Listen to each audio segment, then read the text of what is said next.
Welcome to அபி சமையல்.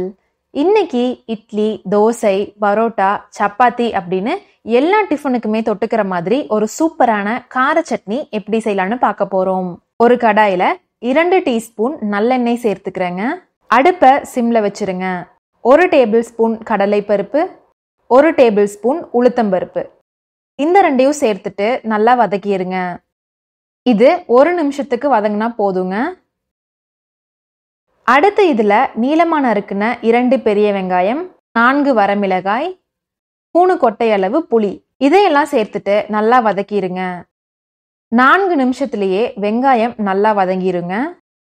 இப்ப பாருங்க, இந்த அளவுக்கு வதங்கினதுமே அடுப்புல இருந்து எடுத்துருங்க. இப்போ இதை நல்லா ஆற வச்சிருங்க. அடுத்து இதை ஒரு மிக்சி ஜார்ல சேர்த்துடுறேங்க.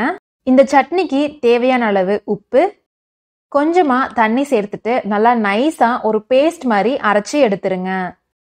அடுத்து சட்னியை தாளிச்சிடலாங்க. ஒரு கடாயில 1 டீஸ்பூன் நல்லெண்ணெய் சேர்த்துக்கிறேன். 1/2 டீஸ்பூன் கடுகு, 1/2 டீஸ்பூன் உளுத்தம்பருப்பு, கொஞ்சமா கருவேப்பிலை சேர்த்துட்டு தாளிச்சிருங்க. இப்போ இதை சட்னியில சேர்த்துட்டு நல்லா கலந்து விட்டுருங்க.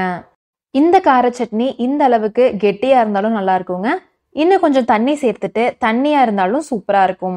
இட்லி, தோசை, பரோட்டா, சப்பாத்தி, பஜ்ஜி, போண்டா அப்படின்னு எல்லாத்துக்குமே சூப்பரா இருக்குங்க.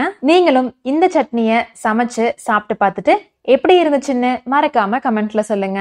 இந்த வீடியோ உங்களுக்கு பிடிச்சிருந்தா லைக் பண்ணிட்டு உங்க ஃப்ரெண்ட்ஸுக்கும் ஷேர் பண்ணிருங்க. மறக்காம அபி சமையல் சேனலை சப்ஸ்கிரைப் பண்ணிருங்க.